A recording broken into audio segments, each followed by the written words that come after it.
I've just realized that, yet again, it is almost 2 years since my last submission, and I apologize for the length of this post, but the background information is important to the story. I live on one of the most northerly islands of the United Kingdom, which happens to also be one of the most remote islands off of Scotland. We're actually very much nearer to Norway than we are to the Scottish mainland. The reason I'm telling you this is because this particular event took place here in our new home that we bought from the estate of an elderly woman. Her heirs didn't want the house, and I don't blame them, as an awful lot of work was needed to put it right. In fact, we're still not completely finished the work that's needed, but we're down to just some decorating to do and the removal of horrible and dangerous polystyrene tiles from the last couple of ceilings. Right? Now on to the events that have been happening for almost 3 years now. When we first came to look at the house to decide if we would like to live here, the house felt very empty compared to our previous home that seemed to have a lot of spirits, ghosts, or whatever your preferred term is to describe them, passing through on their way to who knows where. We had a good look around but weren't sure we wanted to do all the renovations that needed to be done. We knew that we liked the area where the house is, nearest neighbors about a mile away, and the fact that there were sea views from one side of the house and lovely country views from the other side, as well as a very big garden with the luxury of trees on 2 sides. Trees are uncommon here. It's said that the Vikings used them all up building ships. So we came for another look and this time brought our dog with us. The dog had a wonderful time running around the garden like she was on a voyage of discovery. Then we tried to get her to come into the house with us. She would come in the front door, but very gingerly, almost like she was sure that something was waiting to eat her, and then back out again.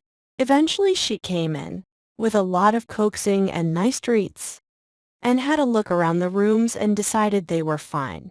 We were in the kitchen talking about what could be done there, and the dog refused point blank to come into the kitchen. No matter how many treats we offered her, or how much we coaxed her, she would still only come in a foot or two before backing out at speed, not even stopping to turn around.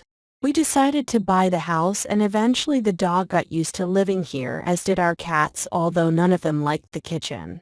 After we moved in, the first thing we did was rip out all the wood in the kitchen, as it was both damp and infested with woodworm.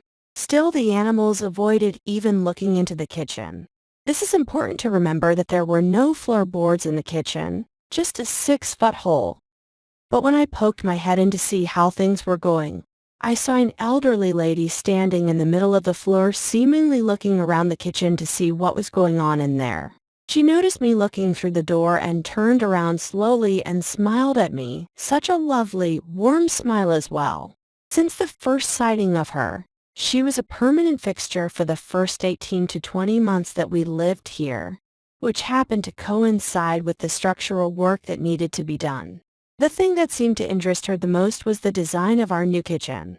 Every time we did some work, such as putting insulation on the walls and putting new joists and floorboards down, she showed up each time we either took a break or finished for the day. She seemed to really like the new kitchen units and cooking range. We saw quite a lot of her when they were going in. We think she approves of the way we've put the kitchen together. She isn't in the least bit scary and has come to look at all the work we've done on the house, apparently taking her time to investigate each piece of work as we do it. For the first 5 or 6 months we had no idea who she was, but suspected she was the lady who owned the house before us. When I started talking to local people, we discovered that the lady was indeed the previous owner. She became very frail and had to go into a care home for the last couple of years of her life. But we were told that not only was she a lovely person, but that she dearly loved both the house and the gardens. We found out that she used to feed the birds, and since we started to do the same, she's been seen in the garden around the places where we feed them, not just by us but by the children of our nearest neighbors who knew her well. Our dog and our cats seem to have become very friendly towards her, acting like they are communicating with a living person when she is around, and they are no longer afraid of the kitchen. It does seem that as we do more and more work on the house, and now that it's nearly finished, we are seeing less and less of her. I really hope that when we finish the house and the garden that she'll feel able to move on to wherever she wants. Maybe to be with her late husband or her parents.